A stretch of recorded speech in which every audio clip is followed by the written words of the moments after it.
Welcome into A to Z Sports Prime Time on a Tuesday night. Lovely to see you guys here. Let's go through the offseason. Let's take a look at what Ran Carthon has done in his first offseason tonight. We really didn't put a bow on any of it. We did it a little bit today on the radio show, but to kind of dive deeper on Ran Carthon specifically, I think is worth our time, seeing as it's his first offseason in this particular role. We'll talk about quick fixes, how much, for example, your initial opinion of Ran Carthon's offseason might be skewed if they were or were not able to land DeAndre Hopkins. We'll do a gone viral video because that's what we do at the end of the Tuesday show.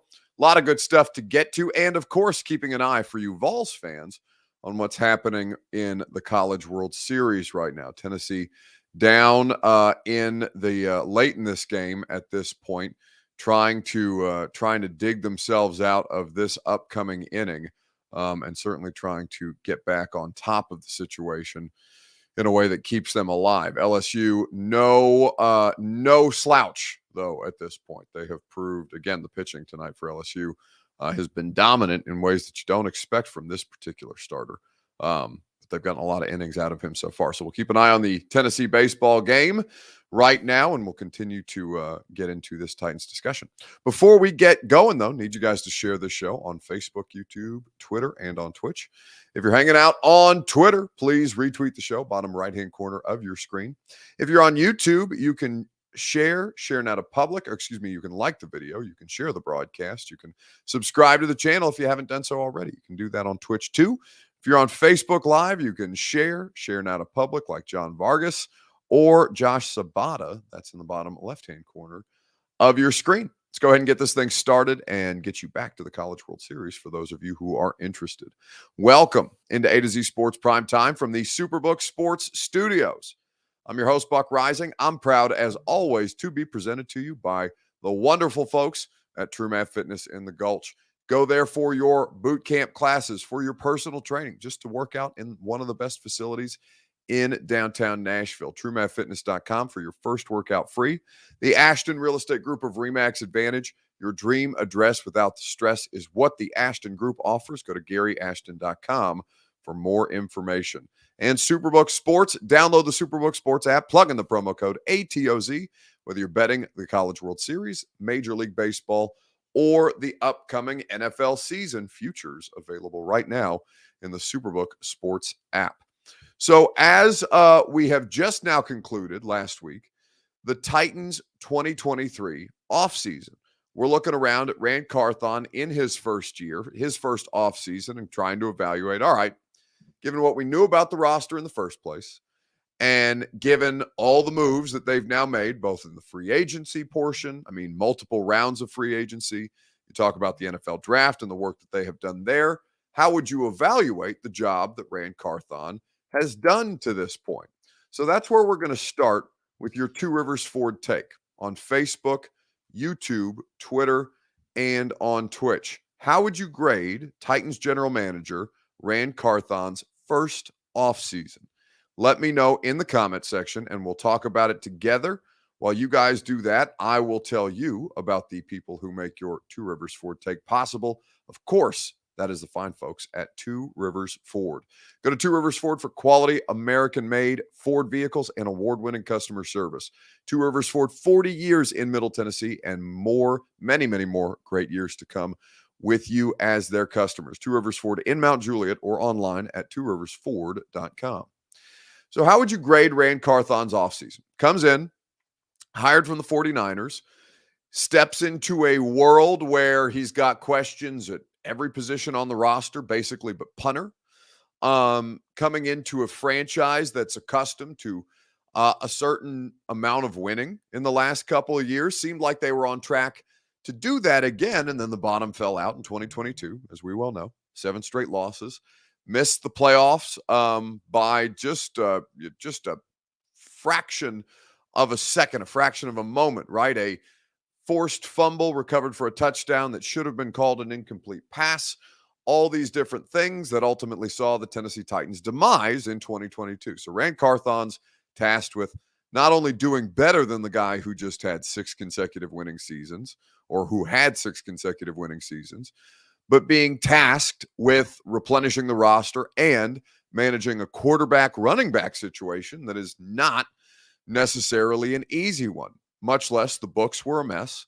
Financially, they had been compromised, and certainly reflected that in the way that they were able to go about addressing the roster this offseason. But on the whole, they did a lot of work with not a lot of money.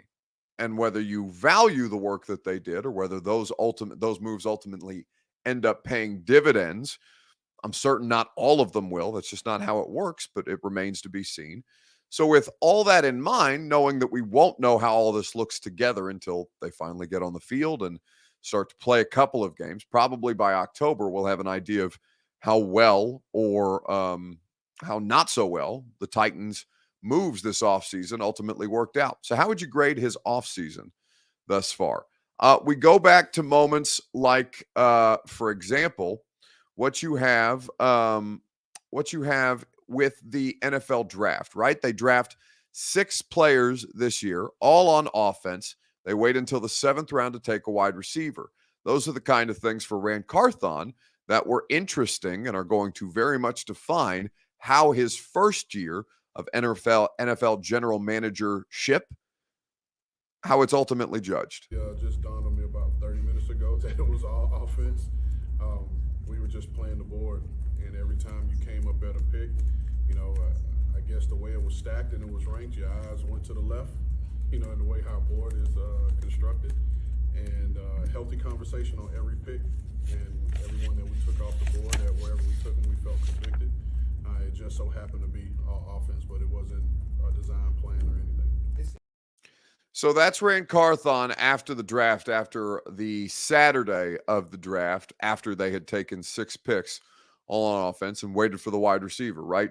The draft, of course, we know the draft class. We'll throw it up on the screen for you guys here on the Primetime Show this evening.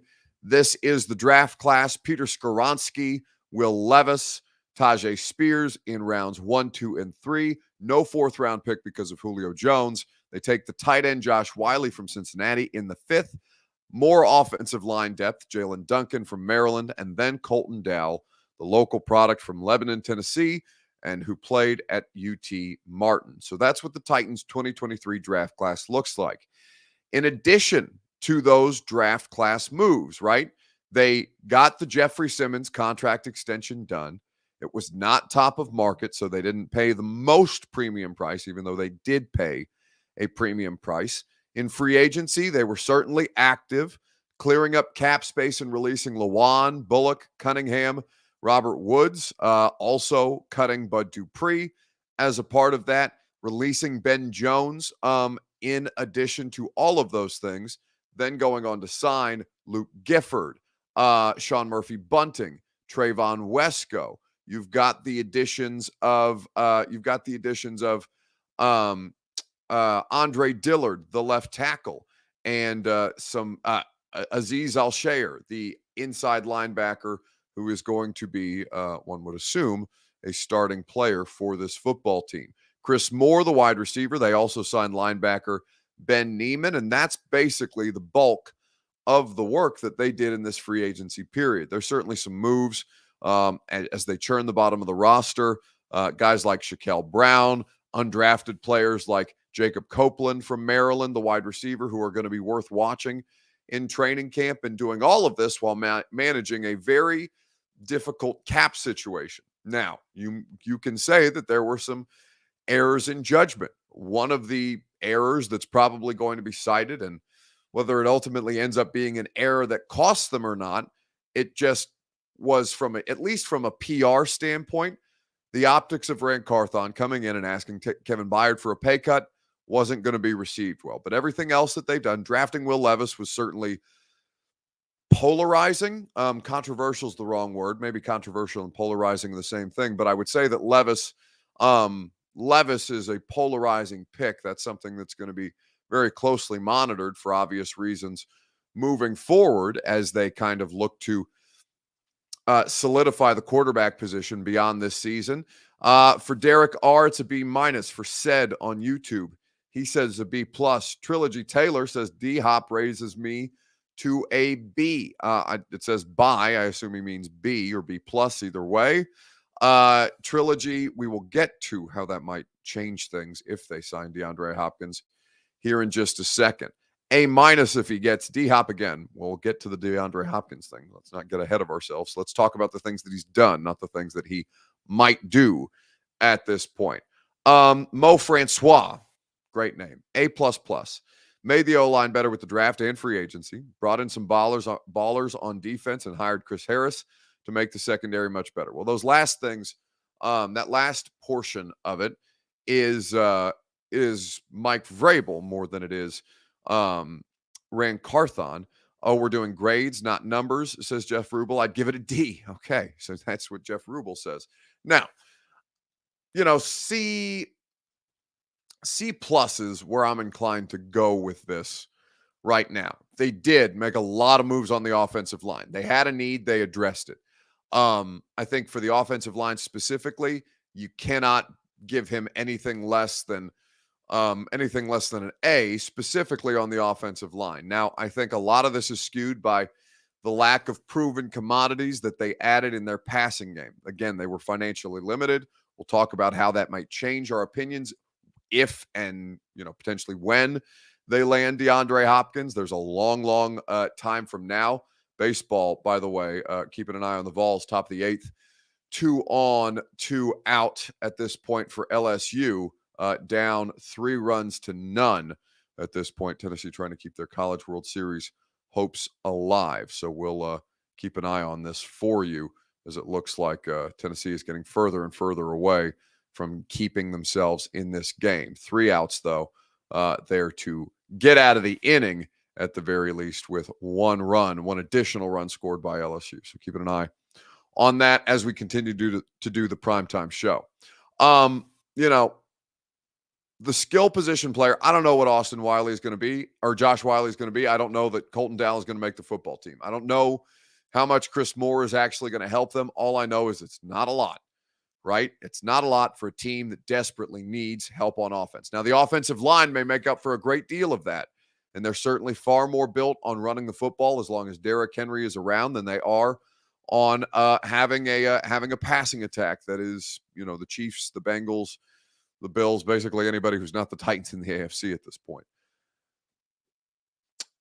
I think that with that being said, including the draft picks, they did get the future quarterback, it would seem. How well he pans out, obviously, we won't be able to quantify or analyze for at least another season.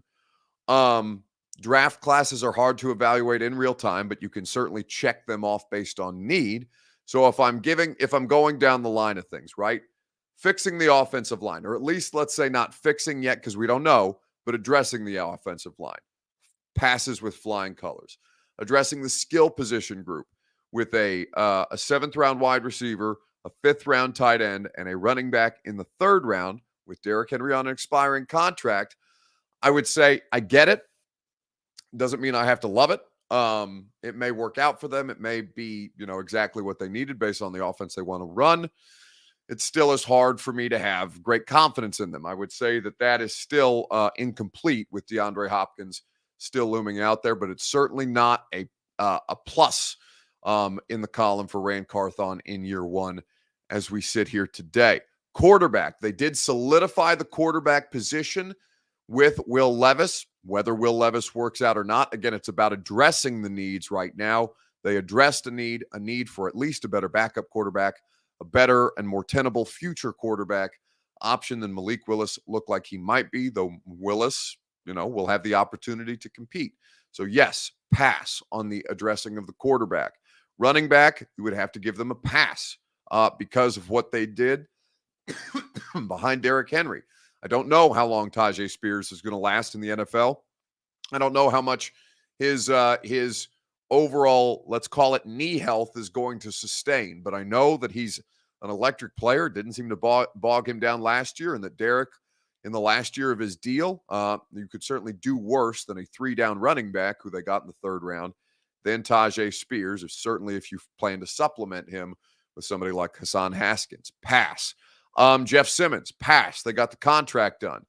Defensively, needing to fortify the secondary. They brought in Sean Murphy-Bunting, who looks like he's probably going to start on the outside, at least have the opportunity to win that starting job once training camp officially arrives. How they manage that circumstance is going to be really interesting. Again, the draft picks were on offense, and the free agency moves, linebackers, corners, Arden Key, the pass rusher, right? I would say they addressed those needs, though you don't know how much better they are for any of these needs at this point. I would say that a C+ is completely fine, with the incomplete grade being the skill position group, and we'll talk about DeAndre Hopkins here in just a second, right after I remind you that the Primetime Show is made possible by the great people at the Ashton Real Estate Group of RE/MAX Advantage. Get the intel edge you need to succeed with the Ashton team. The official real estate agent of the Nashville Predators can be found at GaryAshton.com. Don't sell without the intel. I think that let's read some more of your comments here on the grade that you would give Ran Carthon after his first offseason. Eric Alonso says he's knocking him after his first offseason. Jesse Melton on YouTube, B-, or I maybe that's just a B-. Either way, he had to improve the O-line, and he did that. Again, we don't know that they're better, Jesse, but he had to address the offensive line. He addressed it thoroughly. We don't know that they are going to be better. It might be a safe assumption to say they have to be better than they were last year. I would say that there is, there's nothing to indicate that a collection of largely unproven players, a rookie first-round pick, a third-round pick who wasn't great, certainly in his rookie year, but did start as a rookie, an undersized center who has been a guard primarily in the NFL to this point, a former first-round left tackle that couldn't crack the lineup of a Super Bowl contender, and what they have in a right guard, which is just a veteran swingman who's not good at anything in particular other than being able to play multiple positions. So again, I don't know that they're better. I know that Dennis Staley was awful. I know it's hard to imagine an offensive line situation that could be worse. But I do think that you can't assume anything. They are probably going to be better. By percentage chance, they have a high percentage chance of being better than the group that the Titans fielded last year. But again, you are assuming a lot of stuff about a lot of unproven commodities on this offensive line. And I'm not ready to I'm not ready to give them any kind of benefit of the doubt until such time as I see that they've warranted it, right? I think there's a lot. When you lay it out like that, okay, let's go across the line. To this point, a first-round pick at left tackle who hasn't done anything and couldn't crack the Eagles lineup. A first-round pick in Skoronski who just got here and may be great, but we have no idea what that's going to look like and has never played guard before. Brewer, again, the Brewer experience, underwhelming by any stretch of the imagination. Maybe center works better for him. I still have questions about his size. Brunskill, not a great player, a good enough player to play multiple spots, and he's going to have to play right guard at this point. I don't know how much better he's going to be. I know that I've seen him. I know that there's nothing about his game that excites me other than he's a body and he's different. And then NPF, who was not, NPF, the best thing that happened to NPF last year was that he played on the same line as Dennis Daly, because there's a lot of bad NPF snaps out there that we're distracted from because of how bad Dennis Daly was. They are more athletic. They are certainly more athletic. And on paper, that in practice, not on paper, but in practice, that does matter. I do think to have a more athletically gifted offensive line is going to benefit the kind of system that they want to run. But like I said, let's not assume anything until such time as we have a sample size to judge these guys on. They haven't even put on pads in training camp for practices yet. They will in training camp, but we're 6 weeks away. So let's get into how your grade might change. How your grade might change for the Titans offseason if they added DeAndre Hopkins. Let's do this on Facebook, YouTube, Twitter, and on Twitch. We'll talk about it together right after I remind you that the Primetime Show is made possible by True Math Fitness in the Gulch. Go to TrueMathFitness.com for your first workout free as a Middle Tennessee resident. True Math Fitness is the best place to work out with the best coaching staff. The boot camp style classes are my favorite. Mornings, afternoons, and evenings. You can get a great time to go in and get your workout in an efficient manner. Improve your fitness with the best coaching staff around and an incredible facility located conveniently in downtown Nashville in the Gulch. TrueMathFitness.com. You can also go there to check out their membership options, and your first workout is free. Okay. So how might your grade change if the Titans somehow manage to land DeAndre Hopkins? Derek R. says his grade goes up to an A with D-Hop, given all the moves that Ran Carthon had to make this offseason. For Grim Jim 69 on YouTube, he says B with a D-Hop at best. Eric Alonso says, how do you all know that Ran is a good GM? This is his first GM job. We have no idea whether Ran Carthon is a good general manager. We have no idea that Ran Carthon is a bad general manager. I don't think, I understand kind of an outline of what he's looking for in football players. And certainly there are things that you like about the idea of what Ran Carthon is trying to build. But at this point, it's just ideas. They'll put it, they are literally just now, or have been just now, putting it into practice, and will spend the next 2 months doing so before this team actually plays a game. So they didn't have the money, as Dr. Lipschitz points out, to make a splash play. That was not something that they were capable of doing.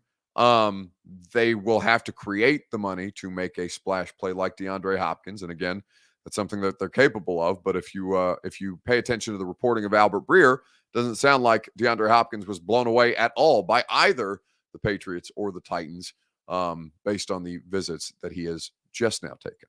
The meetings went really well. He had one-on-one time with Bill. How well could they have gone if he left? Well, he had one-on-one time with Bill. I think he's intrigued by the idea of playing for Bill. I know he communicated with the Titans while he was on the visit. He's got a close relationship with Mike Vrabel. All indications are he's still intrigued by the idea of playing for Belichick. What this tells me that he wants to wait till the start of training camp is that he's still holding out hope that he's going to play for a contender, like a true contender, like a Buffalo or Kansas City. And the one thing you want to watch here, Kansas City's got almost no cap space. They're working on a long-term deal for Chris Jones, their star defensive tackle, to lower his cap number. If that happens, the door could open back up to him going to the Chiefs. So I think really what he's waiting for is something like that to materialize right now, because the money isn't great. It's not the Odell Beckham level, which was what he was looking for. And absent the money, I think he does want to play for a true contender.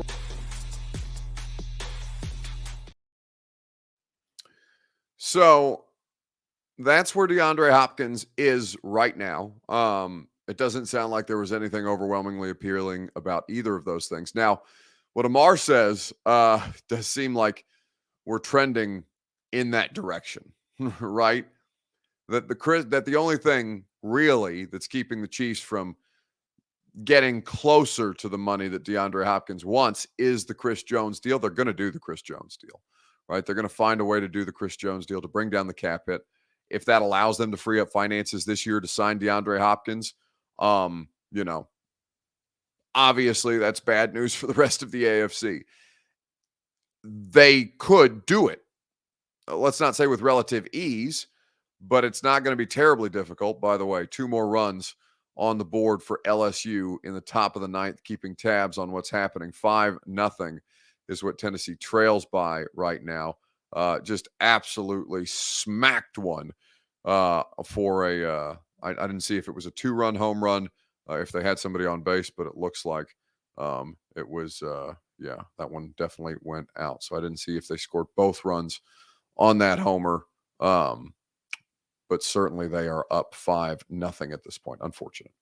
Anyway, looking at somebody's pointing out it was a 2-run homer. Okay, thanks. I didn't see it in real time. I just saw the guy rounding the bases and looked up and they had gone up 2 runs. So anyway, if they ultimately do the Chris Jones deal in Kansas City, they free up the money, and the distance between the Chiefs, for example, who don't have a ton of cap space, and the Titans or the Patriots isn't that vast, right? If they're a lot closer financially, if Kansas City has less far to go to get closer to what the Chiefs and Patriots have kind of put out there into the universe for DeAndre Hopkins to consider, Well, that would be unfortunate, like I said, but it is very easy for them to do that. Now, Chris Jones has to play ball in this, and that's not necessarily something easy to accomplish. The defensive tackle money is crazy all over the place, and the Chiefs, they still do have to manage around a $500 million quarterback on the roster who at some point is going to get even more money than he's making right now.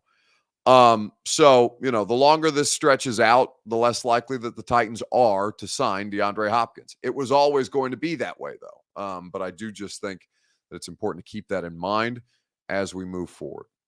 All right, let's wrap things up with a gone viral video. It's a crazy scene. The most insane thing that I've seen on the internet in quite some time. This story of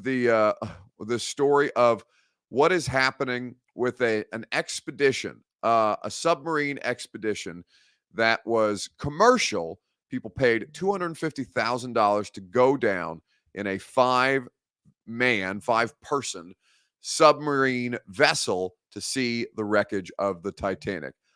Over 2 miles below the surface, and the results of which have seen this vessel and its 5 occupants go missing for the last 2 days. So what caught my attention on the internet this week, we're going to get to this submarine situation momentarily. Right to hear that?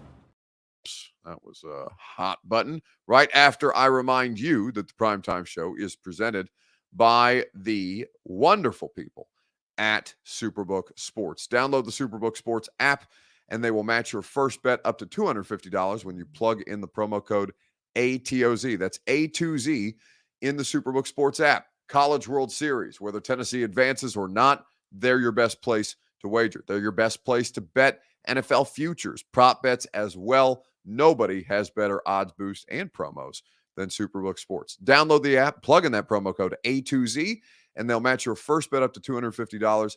Terms and conditions, superbook.com. Gambling problem, call the Tennessee Red Line, 1-800-889-9789. So this was a story. This is in 2 parts, and I honestly think both videos are worth playing. First, the details from TMZ on the entirety of the story. The second video that we're going to show you is courtesy of CBS that was done something like 6 months earlier on the vessel and the company OceanGate itself that ultimately felt like it forecast what has happened, which is that the vessel has gone missing and that the construction of it was somewhat suspect. Hey everybody, so rescue crews are desperately trying to find the submarine with 5 passengers on board that was supposed to explore the Titanic wreckage. Want to break down everything we know so far. So on Sunday, this thing called the Titan took off in the middle of the Atlantic Ocean, and about 2 hours into the trip is when the main vessel lost communication with the Titan. So among the 5 people on board is British billionaire Hamish Harding. Harding's definitely a well-known explorer. He actually also went up into space on one of the Jeff Bezos missions. We should note Hamish's stepson Brian actually posted to Facebook and was one of the first people to confirm that he was on the submarine that was missing. And puzzling to some people, just a few minutes after he announced that his stepdad was missing, he said that he was at a Blink-182 concert in San Diego. Now, obviously, Brian knew that he might get some heat for this, so he said, look, you may think that this is weird that I'm at this concert, but I love music and music is healing for me, so people should lay off. Now, as for the Titan itself, it's only 21 feet long, 5 passengers can go on it, and in a news piece that was done before this incident happened, you kind of saw the controls of this thing, and a lot of the parts were store-bought. They showed off a light that appeared to come from some sort of RV store, and the controller itself kind of looked like a Nintendo or a video game controller to kind of navigate this thing and maneuver it. As I said, the search mission is getting really desperate with only about 35 hours left of emergency oxygen left in the vessel for those 5 on board, if they are even alive. We don't know if there was a power issue, if there's a pressure issue, or kind of what led to the loss of communication with the main ship. We also now know that the U.S. Navy is involved, and they have sent a deepwater lifting system to the area where they believe this thing could be in the event they find it and can try and pull it up from the ocean's bottom. Sure to stick to TMZ.com for continued updates on the search and rescue mission. Stephen King says on YouTube, Titan, the name of the vessel, sinking, great omen. Yeah. It's like the first game of the 2018 season. I think it was the 2018 season, 2018 or 2019, where they played the Colts. They honored Eddie George. No, not the first game, but the home opener of that season. They were going to honor Eddie George and Steve McNair, retire both of their jerseys. They had a big pyrotechnic show to start the game. They caught the field on fire. They lost to the Colts. It was a disaster.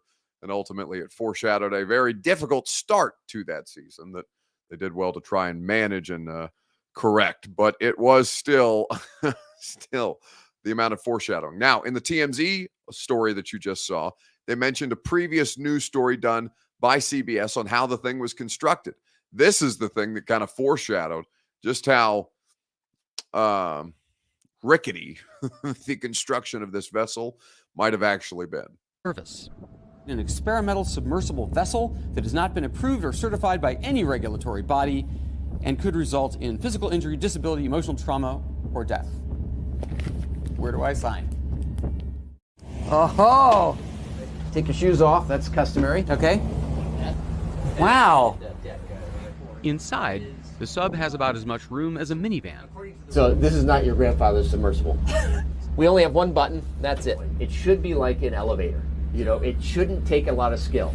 The Titan is the only 5-person sub in the world that can reach Titanic depths, 2.4 miles below the sea. It's also the only one with a toilet. Sort of. And yet, I couldn't help noticing how many pieces of this sub seemed improvised. We can use these off-the-shelf components. I got these from Camper World. We run the whole thing with this game controller. Come on! It seems like. I mean, just complete nonsense. Complete nonsense. I saw some people doing things on the internet like what controller would, or what would your submarine controller look like, and posting pictures of, I've got my Nintendo Switch in the office, posting pictures like no free ads, but posting pictures like a Nintendo Switch. Imagine taking a Nintendo Switch, rigging it up to a situation like a 5-person submarine constructed with store-bought parts and trying to guide yourself down to the depths. It's nonsense. Camping World and game controllers. Seems legit, says Eric Castillo. Yes, quite the disaster. Speaking of disasters, the radio show will be back at it tomorrow at 10 a.m. We'll have Diana Rossini of ESPN. She's going to give us the latest on the DeAndre Hopkins situation here in Tennessee and around the league, what other teams are talking about at this point. So you can catch that tomorrow morning at 10:30 on 104.5 The Zone. We'll also have the dumbest thing in sports this week, and a pair of tickets to give away for the bowling event. The bowling event is coming up on July the 13th. I want to close the show out, and I didn't tell Bert this, so I'm going to do this in real time. But I want to start closing the show out because I know you guys hate the Jags fan video on stealing the show, even though it makes me laugh. I want to put this clip into the rotation until July the 13th. So the charity bowling event, it's the second time that we've been able to do a charity bowling event. And this year's charity is an organization called Home Street Home. Here in Middle Tennessee, as many places around the country, there is a crisis for unhoused communities, the homeless community, in so many different places. And certainly Nashville feels a lot of it, given the rate of expansion where these people are being driven out of their camps, driven out of the things that they call home street home, right? And Stephen King, the guy who is the founder of the organization, himself homeless for 5 years, somebody who I consider a tremendous friend and somebody who I really want to find a way to help. The bowling event, the charitable aspect of it, the tickets are available at 1045thezone.com. The proceeds go to benefit Home Street Home. For your ticket purchase, you can get solo tickets. You can get groups of 4 if you want to bring your team. You can get groups of 8 if you want to bring a big team or split yourself up into 2 teams. You get food, booze, and 4 hours of free bowling with your ticket purchase, in addition to those proceeds that go to benefit Home Street Home. Bert is going to drop the link in the Zone TV chat to end the broadcast the next couple of nights. And I want you guys to watch a video about what they do at Home Street Home and why it's so important that they receive some financial assistance at this point from those of us who are capable of helping. So I hope to see you July the 13th at Kings Bowl in Cool Springs here in Middle Tennessee. 1045thezone.com is where you go to get those tickets. And certainly the great people at Home Street Home would be so happy and so grateful for your help at this point. Now, the video is unfortunately still loading and taking some time to do so. I don't know if my Wi-Fi speeds are slow at this point, but as soon as that video is available to play, sorry, we're doing this a bit on the fly. But like I said, we are going to drop the link into that. Puka also pointing out, they have Venmo. They're in need of immediate assistance. For those of you who just saw my lights get darker in here, it's because Frank is now on my desk sniffing my laptop and blocking one of my set lights in here. So thank you for that very much, Francis. We appreciate all your great production help around here. But yes, they are in need of immediate assistance. And while I would love for you guys to be able to join us and to purchase your ticket that way, if you would rather just donate straight to them, Home Street Home TN.org is their website. You can donate online. You can find their Venmo to donate to them in the most easy way, the most convenient way. Home Street Home is an incredible organization that Stephen and his wife, Miss Andy, have been helping those who cannot help themselves, right? We see them all the time. I see them driving around my neighborhood, certainly.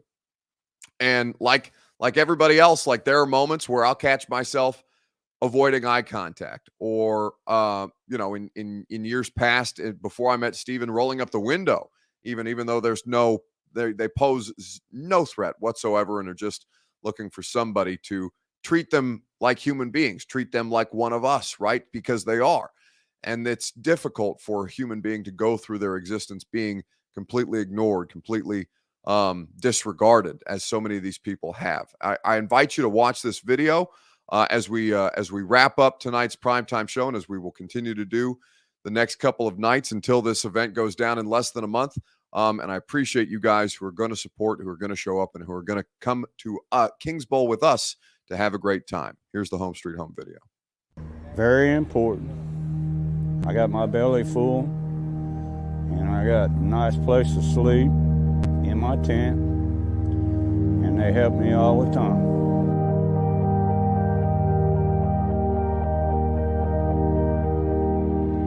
It's only by the grace of God that He has placed people in my life for me not to experience some plights as others. Brother Steve and his ministry are a blessing. Bottom line, y'all fed me when I was hungry. I appreciate it. You know, it's a blessing. Give us food, give us heat for the winter. A caring organization that cares for the people in the community, and just feel better about living. It means we ain't gonna be cold this winter because them folks take care of it. They've been providing us with propane, tents, food, hope. If you name it, they got it. I don't know how I'd make it without them, to tell you the truth. My name's Stephen Young, and I'm the founder and executive director of Home Street Home Ministries. For nearly 5 years, I called this corner home. And during that time, I never saw one outreach worker from one organization. I stood here day in and day out wondering, do I matter? Does anybody really care?